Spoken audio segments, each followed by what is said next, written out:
going on, everybody? Happy Friday out there to you. Thanks for joining us here on Northern Life. It's myself and Briggs. Ryan having a blast here on vacation, so we hope he's doing well, of course. But one of the last summer weekends of the summer here. What are you planning on doing here, Briggs? Yeah, that's a great question. I know my husband's CrossFit gym has a beach workout planned for tomorrow morning, but I have been paying attention to your forecast. It's looking a little wet, so TBD on that. But the afternoon, I'm hoping to see some of my high school friends. Are going to bring over their kids to hang out and play in our backyard, so we're excited about that, and that's pretty much it, but it should be a good weekend. We just did the Bloody Mary Bash, which I love doing, but we load in going through sand because it's on the volleyball courts. Yeah. So it's a little bit difficult hauling speakers through there. I can't imagine working out in sand. I know. Like, that's got to be hard, right? I looked at the workout and it's like, so one partner goes and they swim a little bit even in Lake Superior, and I was like, I don't think I want to do that either. That sounds A, hard, and B, cold. Yes. I don't know. And then the other person's like running while they're doing other things, and then it just seems like a lot. That's nuts. Working out on sand, it's hard enough to walk in the sand. Yeah. And I mean, dragging equipment through the sand would be a workout in itself. So kudos for you. Yeah, what are you up to this weekend? This weekend it is the Tour de Wisconsin for the Northwoods Band. We're playing the Ashland County Fair, which is in Marengo, I believe. Okay. And then we're playing a new gig down in Chautauqua, Wisconsin. Oh, fun. Somebody who saw us play at Concert in the Corn last year hired us at their resort, Mel's Place, I believe is what it's called, down in Chautauqua. Great. So I think it's out of our viewing area, but definitely a cool place that we're going to be able to stay there Saturday nights. Awesome. Always making connections, it seems, wherever you go with your gigs. That's cool. And Concert in the Corn should be coming up soon, too, right? It's the following weekend, I believe. I've got Friday off. We're playing that day on Friday, and it's a great end of summer here. So very cool. If we're in Wisconsin, the Northwood Band is the place to be. Check us out. Coming up on today's show, we're saying goodbye to our wonderful summer weather intern, Jason Carlson, who many of you got to know and love this summer. So we're going to hear from him about what's next. And big Taylor Swift news this week. If you missed it, you might be living under a rock. But we are bringing a big fan in studio to break down her new album announcement and a few interesting nuggets we learned from her podcast appearance Wednesday night from Taylor Swift. So that was a fun watch, and excited to learn more about it from our resident Taylor Swift fan. Oh, she's a huge fan. You better look out. It's gonna be crazy. Crazy, yes. Believe it or not, though, we're approaching state fair territory, Hunter. I know the Great Minnesota Get Together kicks off next week on Thursday. So as we get ready for summer's biggest event, we're checking in with some locals who are going to be selling some of their work or even performing at the fairgrounds. Yeah, and that includes BB and friends and artists from right here in Duluth. Northern News Now, Sophia Lauber spoke to the Art Collective's owner, learning why they say all the work it takes to get ready for the state fair is more than worth it. Behind me here, the team at BB and Friends is busy preparing inventory to bring to the Minnesota State Fair, a huge event for the business where they plan to sell over 100 large pieces of art and thousands of other items. Going into the state fair, that's just such a large push for us to be able to get that out the door. The fair has been a driving force for co-owners Anna and Nathaniel Bailey, who tell me a connection made at the fair helped land their wood mosaic art on the Netflix show Love is Blind this past year. Just all these random interactions with people that you'd never think that you would know or see or have a conversation with. It really is a great Minnesota get-together. Yeah. It really is like the potluck of all potlucks. They're feeling extra grateful to be at their 5th fair this year after a recent near miss when a storage company mistakenly sold their state fair building. The tragedy getting a lot of buzz on social media before the building was thankfully returned. A blessing in disguise, to be honest. You know, the stress of that news that the building got sold and then having to navigate that, and then the fact that everything lined up perfectly to get it back was pretty much a miracle. The Baileys say they'll do about 20% of their annual business at the fair, preparing for an exhausting but rewarding 12 days. It's just a force, a Minnesota force there's nothing like the Minnesota State Fair.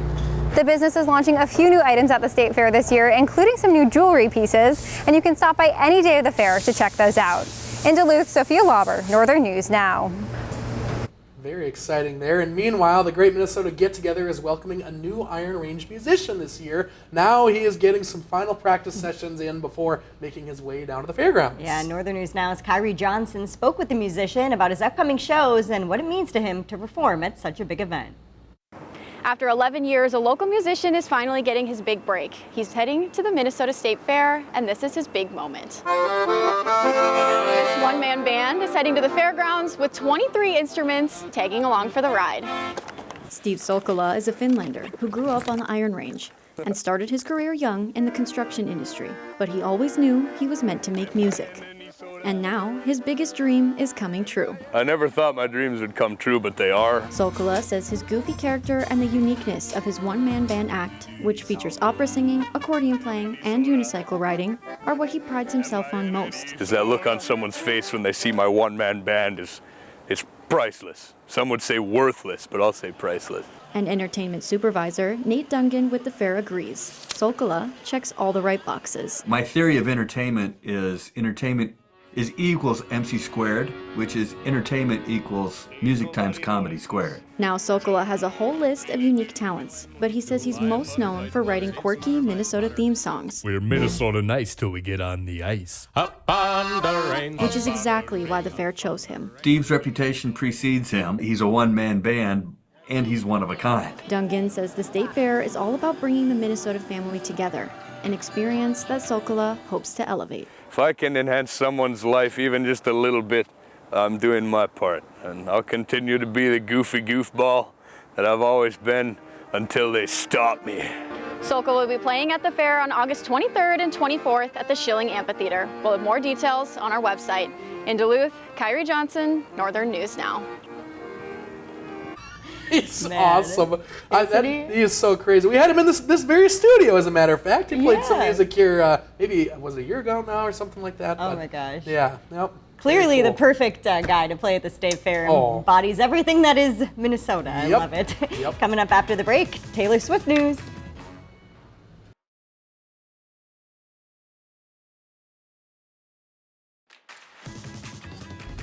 All right, everybody, welcome back. It's been a big week for Taylor Swift fans, Shania included here, of course. The superstar announced her 12th album, which we now know is being released on October 3rd. Yeah, very exciting news. So as we mentioned, Shania, a huge fan, so we had to bring her on the show to talk about it. Shania, you watched her podcast last night, her appearance with her boyfriend, Jason Kelce. No, Travis. I'm sorry. See, you know much more. She's already They both play football. It's okay. Easily confused. What did you think? It was fun to be able to listen to her talk for that long, because usually when she does an interview, it's just, a little blip in time. Right. But it was a 2-hour chat that she sat down and talked to them. Jason Kelce, who played for the Philadelphia Eagles, asked great questions and, about the music industry and what it's like being, I guess, the biggest pop star in the world, and doing the Eras tour. And yeah, it was really fun and really informative too. What was the most interesting piece of information, I think, that you learned as a Taylor Swift fan that you didn't know before? I think really listening to how she talks about wanting to own her own music all of her life. She's been doing music for almost 20 years now. Jeez. So she started when she was a teenager, and just working towards owning her own masters. And she, we hopefully all know. If you didn't know, Taylor just recently bought back her own masters. So she owns all of her own work. She was in the process of doing re-records of her first 6 albums that she didn't own already. But now she owns all of her music and all of her work. So really just listening to her talk about that whole experience and the process of being able to get her music back, and just the raw emotion she had about being able to own it finally. Yeah. Now, as a super fan, of course, you've got your T-shirt on and everything. You're all set to go. But is there any past album that you've been maybe disappointed by or anything? Or have you been pretty consistently impressed? Yeah. Even the country stuff way back when. Yeah, so I actually remember listening to Taylor Swift. The first song that I ever heard was Our Song. Yeah. It's on debut album. Yep. And I remember I was listening to it with my sister and one of her friends, and I said, well, what's her song? What's their song? And she just hit replay on this song. And so just being a fan for as long as I have been, it's really interesting. I can't say that I dislike any albums since she's done so many different genres. it's really interesting to be a fan for this long and to see someone change as many times as she has, and not even just changing, but just trying new things and getting the opportunity to even still be in the music industry for that long and be able to still be relevant and go from country to rock to pop to a little bit of folk and then back to some pop as well. So And speaking of back to pop, during the podcast last night or the other night, it sounded like, you know, she was hinting that this album might be a little bit more toward the poppy side, more upbeat music after what the Tortured Poets Department, was it called? A little more folksy, like you said. So how do you feel about that, returning back to some maybe like big hits that could come out of this album? I'm actually really excited. 1989 is probably, if I had to choose, it's like my top album. Ooh. I love it. It's when she switched fully into doing pop music. So hearing that this album is going to be more on the pop side, she worked with the same music producers as she did in 1989, and a couple songs on Red and a couple songs on Reputation as well. But all these 12 songs were written and produced by her and these two other people. And Sabrina Carpenter. Sabrina Carpenter is on one of the songs featured on Crazy. Yeah, the title track, right, with Sabrina Carpenter. Okay. That's pretty cool. That's very cool. I mean, even if you don't like Taylor Swift, which I know a lot of people aren't huge fans of her, you gotta respect Taylor Swift. I was not a big fan of her when she came out, and she's still not my cup of tea or anything like that, but it's like the way, like you said, that she's been able to change her career and still be so prevalent in today's society. I mean, it's been 20 years since she released her first album. It's unbelievable what she's been able to do. Yeah, her marketing mind is just wild. You know, the way she's able to kind of like leave clues like within her Eras tour into this one. She talked on the podcast about how she, her last Eras tour show, like walked through this orange door, which was different than the ending of all the other concerts. So it was like a little nugget, and she was proud on the fans for like picking up on it. So this whole week, she's actually been doing these little Easter eggs, she calls them, of leaving little surprises and hints of what's to come, and then obviously the teased of being on the podcast New Heights with Jason and Kelsey, and then it was announced, and it was just a great time. So cool. What a good week for Taylor Swift fans. And for Shania Cross. Well, we'll be right back after the break with another fun conversation with a fellow coworker. Stay with us.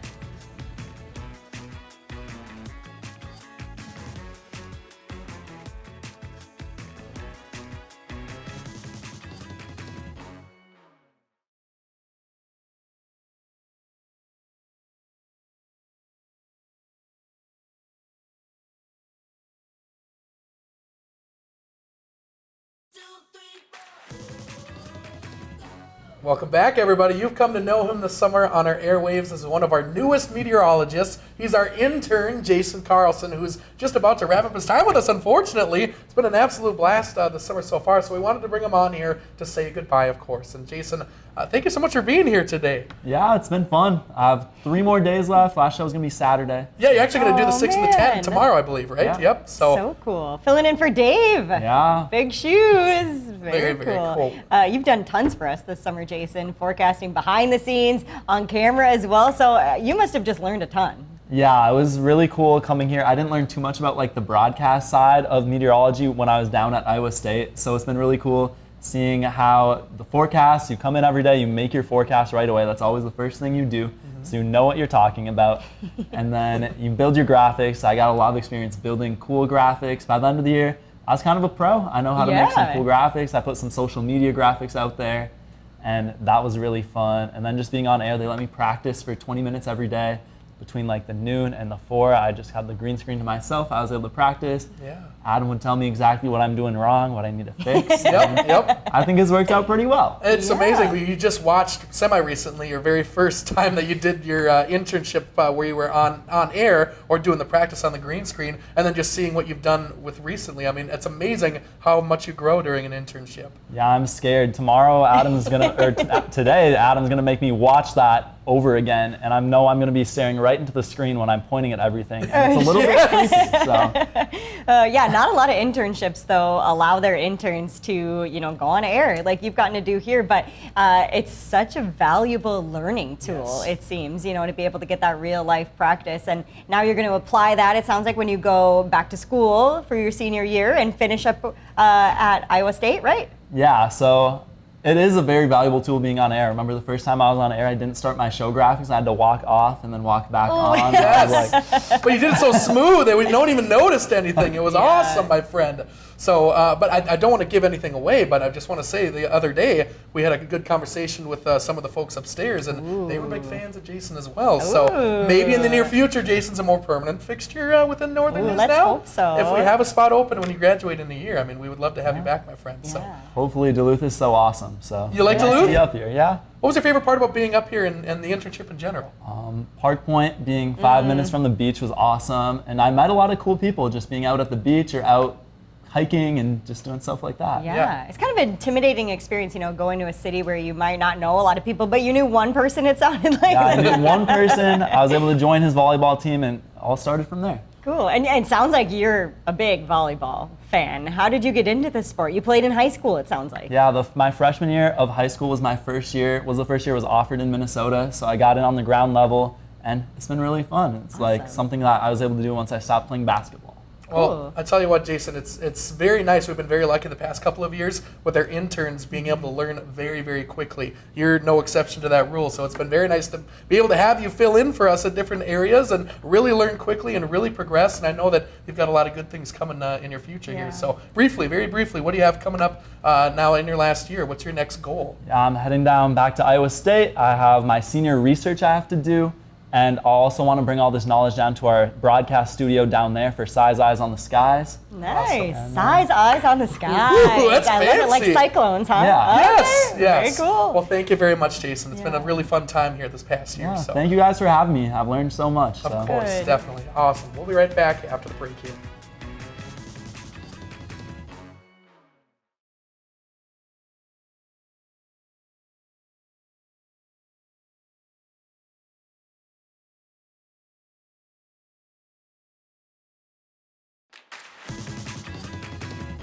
Welcome back here, folks. Before we go, it's another busy Northland weekend, so we wanted to highlight some of the really cool events that you can enjoy for this weekend. I know Shania, who we just had on a little bit ago, is going to be enjoying this first event here. It's Art in Bayfront Park, happening Saturday and Sunday at, of course, Duluth Bayfront Park. More than 100 local artists will be selling jewelry, paintings, photography, ceramics, metalwork, and a whole lot more, and that's free to attend. That sounds like an absolute blast right there, and a lot of people that are going to be a part of that as well. I need some new artwork for my house, so yeah. that's the place to be this weekend for sure.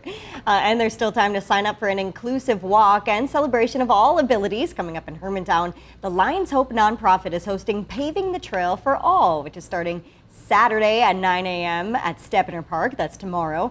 Lions Hope raises funds to provide adaptive equipment that helps children thrive, and the money raised at this event will support their mission. So plenty of fun to be had there, and we're going to have more information about it on our website as well. Very cool. And before all that fun this weekend, tonight you can head to Duluth Movies in the Park. Tonight's film is Despicable Me 4. The movie's slated to start at sunset, which tonight is 8:16 at Duluth's Leif Erikson Park. Such fun events going on this summer and for this weekend. Yeah, good movie too tonight. Oh, I love Despicable Me. Thanks for joining us here on this Friday. We hope you have a fantastic weekend. Find some time to throw a line, or just head outside to unwind. That's the life in the great North Woods. Hike or bike, whatever you like. Get out in the day, enjoy the night. Yeah, we got the life in the great North Woods. Yeah, we got the life in the great North Woods. Yeah, this is Northern Life.